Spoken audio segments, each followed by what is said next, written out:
So, for today's travel tip, I'm going to answer a question from Mimo in Hawaii. So Mimo sends me the message and says she is going to Paris and then to Italy for a birthday trip with her daughter. In Italy, she is going to Florence, to Rome, and to Venice. She's currently planning and deciding whether to take a train between Paris and Italy or a plane. The train ride is approximately 11 hours, or the plane is about 90 minutes. What would I recommend? So, FYI, I asked Mimo a few questions to answer her question properly. And here's the thing. I learned that this is a very subjective process. Your opinion and your worldview means whether or not you have the adventure spirit to try a train. Most of us in the United States are not comfortable with trains between intercity travel. We're used to the airplane. But this is not the case in Europe or in Asia or in many parts of the world. So I will start out and say, don't discount the train as a very viable method for transportation. If you were just to look and say 11 hours versus 90 minutes, it seems like a no-brainer.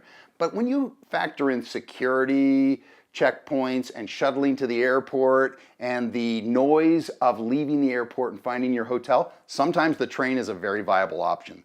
So I suggested that Mimo also look into the overnight train. Here's a personal experience from years ago. My wife and I, we met with the kids. I was on business in Europe. We spent a glorious week in southern Germany and Austria, ended up in Munich. Our final day in Munich was wonderful. We walked the kids all over the city. We had a great final meal. And then we got on a train at the Munich train station in a sleeper cart or a sleeper carriage.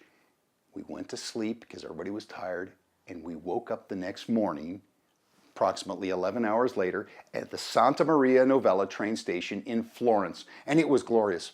I slept great. The kids slept well. We woke up in Florence, walked out. It was so early in the morning that the city was just coming to life. You could hear the birds chirping and the church bells chiming. We got to walk the streets as vendors were putting out the pastries for the morning. We got a little croissant or a cornetto. We walked over to the Ponte Vecchio. There was nobody on the Ponte Vecchio. It was kind of the city to ourselves. Then we went and walked over to the rental car place in Florence, got a rental car, and went off to our destination in Tuscany. Now for me, that was a far better option than flying into the Florence airport. If you haven't been to the Florence airport, it's a little chaotic. So for me, that was perfect. So I would say to you, as a little piece of advice, go and navigate through the travel websites, see people's commentaries on the TripAdvisors and whatnot. Find out somebody that has a personality profile like yourself and make the decision based on what you feel like your adventure temperament is. So that's my quick capsule summary of advice for trains versus planes. Until the next time, I say safe travels.